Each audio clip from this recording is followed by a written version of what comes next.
గురూజీ 72 గంటల్లోనే ఫోన్ లోని అద్భుతమైన జ్యోతిష్య పరిష్కారం చూపిస్తారు. నమ్మండి, నమ్మకపోండి, ఇది నిజం. శ్మశాన కాళి రుద్ర చౌడీదేవి ఆరాధకులు నంబర్ 1 వశీకరణ స్పెషలిస్ట్ గురూజీ. మనిషి పుట్టుక నుండి చనిపోయే వరకు వచ్చే అన్ని క్లిష్టమైన సమస్యలకు పరిష్కారం ఇక్కడ లభిస్తుంది. విద్య, ఉద్యోగం, వ్యవహారం, స్త్రీ ప్రేమ, పెళ్లి, సంతానం, స్త్రీ పురుష వశీకరణం, భూవశం, భార్యాభర్తల కలహాలు, కోర్టు సమస్యలు, విడాకుల సమస్యలు, చేతబడి, అప్పుల బాధ, ఇంకా మీకు ఎలాంటి సమస్యలు ఉన్నా 72 గంటల్లోనే. ద్వాదశ రాశుల్లో ఒకటి కుంభరాశి. ఈ కుంభరాశి వారికి శుక్రుడు ఎలాంటి ప్రభావితం చూపిస్తారంటే గనక ఖచ్చితంగా వినండి. కుంభరాశి వారికి శుక్రుడు మంచి లాభదాయకంగానే ఉంటుంది. అది ఎలాగా? కష్టపడే తత్వం ఉండి కష్టపడే వారికి శుక్రుడు యోగిస్తాడు కుంభరాశి వారికి.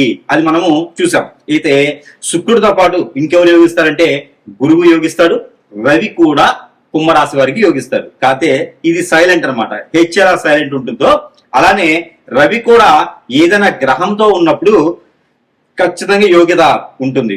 దీంతో పాటు కుంభరాశి వారికి 4, 6, 11వ స్థానంలో గనక శుక్రుడు ఉండి దానికి రవి కాని, కేతువు గాని, కుజుడు గాని, బుధుడు గాని చూస్తున్నారంటే శుభప్రదం. ఇక మీరు పట్టిందల్లా బంగారమే. ఇది మీరు ఇండస్ట్రీలు స్థాపించేలాగా ఏర్పడుతూ ఉంటారు. ఎన్నో రకాలైనటువంటి శుభదాయకమైనటువంటి ఎంతో మందికి ఉపాధి అవకాశాలు కల్పించేటువంటి స్థాయి, ఎన్నో రకాలైనటువంటి ఇండస్ట్రీలు కావచ్చు, కన్స్ట్రక్షన్ రంగం కావచ్చు, సినీ రంగం కావచ్చు, రాజకీయ రంగం కావచ్చు, మరొకరికి ఉపాధి అవకాశం ఇచ్చేటువంటి రంగాలు ఎన్నైతే ఉన్నాయో అన్ని రంగాల్లో కూడా రాణిస్తూ ఉంటారు. అదే గనక గోచారంలో గాని మీకు 2, 6, 9వ స్థానంలో గనక శుక్రుడుండి శని కాని, రవి కాని, కేతు గాని చూస్తున్నారా అంటే గనక స్వస్థానంలో కేతు గాని, శుక్రుడు గాని ఉంటే గనక వారికి ఆ శుక్రుడికి సంబంధించిన దోషం కలత్ర దోషం అంటారు. అలాంటి దోషం అయితే గనక సూచిస్తూ వారు ఏ పని అనుకున్నా కూడా ముందుకు వెళ్లకుండా అష్టదిబ్బందన అయిపోయి లాగా ఉంటుంది. అంటే పెళ్లిళ్ళు కూడా త్వరగా అవ్వవు. ఆ విధంగా కూడా భార్య భర్తలు ఒకటిగా ఉండలేరు.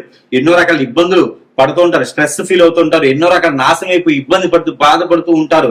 ఇక పెళ్ళైనా కూడా భార్య దగ్గర, భర్త దగ్గర ఉండి గొడవలు అవుకుంటూ ఉంటాయి. ఇవన్నీ కూడా సకాలంగా ఉండాలి అంటే కనుక శుక్రుడికి సంబంధించినటువంటి జపం గాని, హోమం గాని, యజ్ఞం గాని, యాగం గాని చేస్తూ ఉండాలి. శుక్రుడు సైలెంట్ గా ఉంటారు కాబట్టి తను ఏం లేదు, ఆ గ్రహరీత్యా బాగానే ఉంటుంది, నాకేదో వేరే ఇబ్బంది ఉంది అనుకుంటే కాదు. శుక్రుడు కూడా బాగుండాలి జాతకంలో. శుక్రుడు కూడా బాగుంటేనే మీకు అన్ని రకాలుగా పనులు కావచ్చు, ఆప్యాయత కావచ్చు, అనురాగం కావచ్చు, డబ్బు కావచ్చు, అన్ని రకాలుగా ముందుకు వెళ్ళేదానికైతే కనబడుతుంది. ఇకపోతే శుక్రుడు కుంభరాశి వారికి ఎలాంటి వ్యాపారం చేసుకునే ఉంటుంది కనుక ఇనుము, ఇటుక, ఇసుక, రియల్ ఎస్టేట్ రంగంలో చాలా అద్భుతంగా ఉంటుంది.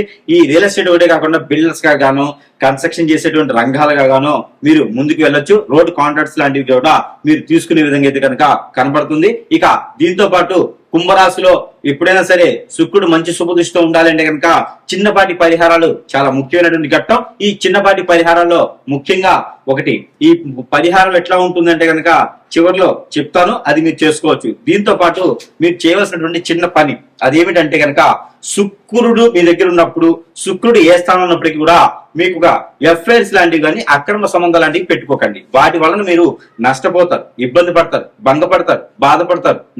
ఆస్తి నష్టం, పరువు నష్టం, ప్రతిష్ట నష్టం, ఇక ఉన్నతమైనటువంటి ఆస్తులన్నీ కూడా కూడబెట్టుకునే దానికి అన్ని కూడా పోతూ ఉంటే మీ మీద నరదిష్టి, నరఘోషం ఎక్కువగా ఉంటుంది. పితృదోష కూడా మీకు కలిసి వచ్చాయనుకోండి, ఇక మీకు అన్ని రకాలుగా ఈ చుట్టు దిబ్బలు అష్టదిబ్బంది అయిపోతుంది. కాబట్టి శుక్రుడు సంబంధించినటువంటి ఎప్పుడైనా సరే జపం చేసుకోండి. ఆ జపానికి సంబంధించినటువంటి చేసుకోవచ్చు. అలానే ఈ ఒక చిన్నపాటి పరిహారం చేసుకుని కూడా అదృష్టవంతులు అవ్వచ్చు.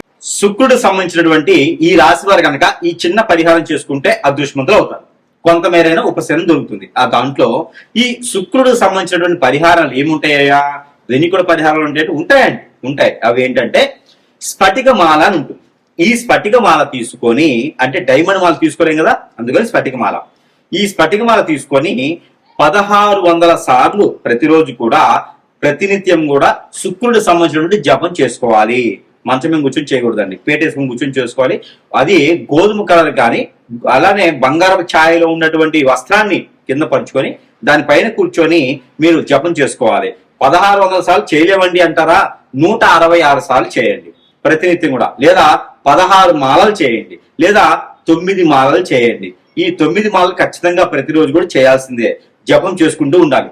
ఓం నమో శుక్ర ఈశ్వరాయ నమః లేదా శుక్రాయ నమః అనేటువంటి బీజ మంత్రాన్ని ప్రతిరోజు కూడా పారాయణం చేసుకుంటూ చాలా మంచిది. ఈ పారాయణం చేసేటప్పుడు చిరంజి కానీ లేదా కాజు క్యాషనట్ ఉంటాయి కదా, కాజు అంటారు. ఈ కాజు గుళ్ళు తీసుకోండి, జీడిపప్పు గుళ్ళు తీసుకొని జపం చేసుకోండి. 16 గుళ్ళు పెట్టుకోండి, 16 జీడిపప్పులు పెట్టుకొని జపం చేసుకొని వాటిపైన ఒక 9 సార్లు బూది తినడమా, ఎదుటి వారికి ప్రసాద రూపంగా పెట్టడమా అనేది చేయొచ్చు. అలానే మీకు పాలలో కుంకుమ పువ్వు తేనె వేసి దీంట్లో తవలపాకులు మిక్సీ బట్టి ఆ ఒక పేస్ట్ ని దాంట్లో వేసి అలానే తులసి ఆకులు వేసి అలానే ఇంకా దాంట్లో ఈ యొక్క పన్నీరు వేసి మీరు సుబ్రహ్మణ్య స్వామికి అభిషేకం చేయండి. లేదా నవగ్రహాల్లో శుక్ర గ్రహం ఉంటుంది, ఆ శుక్ర గ్రహానికి అభిషేకం చేయండి. ఇంకోటి ఈ పరిహారం తప్పకుండా ప్రతి ఒక్కరు చేయాలి. ఏమిటంటే కనుక మీకు నచ్చినటువంటి సెంట్ గాని అత్తర్ గాని పర్ఫ్యూమ్ గాని ఉంటాయి. ఇందులో ఏదైనా మీకు నచ్చినటువంటి ఫ్లేవర్ తీసుకొని శుక్రుడు మీకు యోగించాలి అంటే కనుక మీరు వేసుకున్నటువంటి వస్త్రాల పైన అది కొంచెము అప్లై చేసుకోండి లేదా స్ప్రే కొట్టుకోండి. అప్పుడు మీకు శుక్రుడు మీతోనే ఉంటారు, శుక్రుడు మీతో వస్తూ ఉంటారు. ఇకపోతే ఏదైనా అమ్మవారి ఆలయంలో ముడుపు కట్టండి. అంటే గోధుమ ఛాయలో ఉన్నటువంటి కలర్ తో ఉన్నటువంటి ఏదైనా వస్త్రం తీసుకొని దానిలో జాజికాయలు 2, పసుపు కొమ్ములు 2, అలానే కరక్కాయలు 2, ఒక్కలు 2, తమలపాకులు 2, ఒక 56 రూపాయల డబ్బులు, ఒక కొబ్బరికాయ, అలానే మీకు కుంకుమ పువ్వు కొంచెం 10 గ్రాములు, కుంకుమ, పసుపు, గంధము ఇవన్నీ వేసి ముడుపు కట్టండి. ఈ ముడుపుని ఎక్కడైనా గ్రామ దేవతల ఆలయంలో కానీ లేదా ప్రాసిద్ధి చెందినటువంటి అమ్మవారి ఆలయంలో కానీ ఈ ముడుపుని సమర్పించండి. అలానే ఏదైనా అమ్మవారికి పొట్టు వస్త్రాలు సమర్పించండి. అలానే ఇస్కాన్ టెంపుల్లో అటుకులతో కూడినటువంటి తేనె వేసి అటుకులతో కూడినటువంటి పాలని నైవేద్యంగా సమర్పించేసి శుక్రుడికి సంబంధించిన దోషాలన్నీ కూడా పటాపంచలైపోవాలి అని కొలుచుకోండి. ఇకపోతే మీరు ఎఫెక్ట్ చేయగలిగితే పెట్టుకోగలిగితే కనుక పింక్ కు సంబంధించినటువంటి డైమండ్, పింక్ కు సంబంధించినటువంటి ముత్యం పెట్టుకోవచ్చు. ఇది ప్రతి రాశి వారు కూడా పెట్టుకునే యోచన అయితే కనబడుతుంది.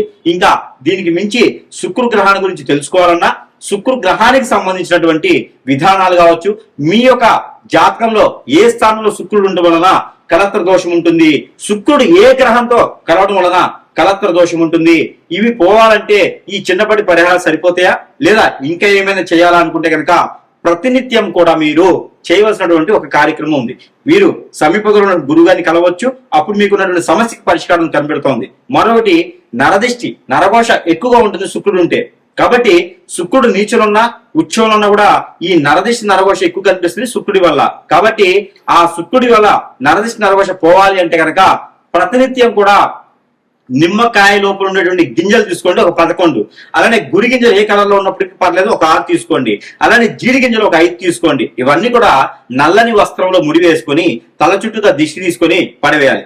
అదే కనుక ముడుపులా కట్టి ఇంటి సింహద్వారాన్ని కట్టుకుంటే కూడా మీ ఇంటికి నరదిష్టి, నరఘోష, శత్రుభయం ఇవే కాకుండా దెయ్యాలు, ఆత్మలు, భూతలు కూడా కాకుండా ఇంకా చేతబడి లాంటివి కూడా మీ ఇంటికి రావు, జరగవు. ఇంట్లో అందరు కూడా అన్యోన్యతగా ఉంటారు. ఇక ఈ శుక్రుడికి సంబంధించిన గ్రహాలన్నీ కూడా సానుకూలంగా ఉంటాయి. ఇక జాతకంలో శుక్రుడు నీచంలో ఉన్నారంటే కలత్ర దోషం. ఆ కలత్ర దోషం ఉందంటే కనుక భార్య, భర్తలు, పిల్లలు అందరూ దూరం అయిపోతా ఉంటారు. ఏకాభిప్రాయం ఉండదు ఎవరికి కూడా, ఎవరికి నచ్చిన పద్ధతుల్లో వాళ్ళు ఉంటారు. స్ట్రెస్, ఆరోగ్యం పడిపోతుంది, ఎన్నో రకాలుగా ఇబ్బంది పడుతుంటారు. కాబట్టి మీ అందరూ కూడా ఏదైనా సముద్రం గాని, నది గాని, ఏరు, సెలయేరు, బ్రహ్మగుండాలు లాంటి ఏమైనా సమీప దూరంలో ఉంటే కనుక అక్కడికి వెళ్ళేసి మీ యొక్క కట్టు బట్టలు ఏవైతే ఉన్నాయో అవన్నీ అందులో వడిచేసి మీరు స్నానం ఆచరించి వచ్చేయాలి.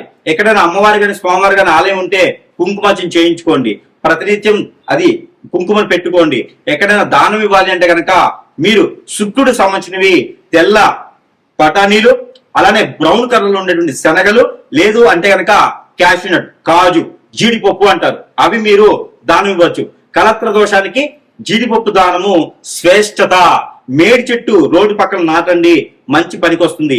రావి చెట్టు రోడ్డు పక్కన నాటండి, మీకు ఎన్నో రకాల సానుకూలు పడతాయి. మునగ చెట్టు పొలాల్లో వేసుకోండి, రోడ్డు పక్కన నాటండి, ఇంటి దగ్గర పెట్టుకోండి, చాలా సానుకూలంగా ఉంటుంది. శుక్రుడికి సంబంధించిన దోషాన్ని ఇలా పటాపంచలైపోతాయి. కాబట్టి వీటిలో ఏ చిన్న పరిహారం చేసుకున్నా కూడా మీరు అదృష్టవంతులు అవ్వలేకపోయినా ఉపసర్గత మాత్రం ఖచ్చితంగా ఉంటుంది.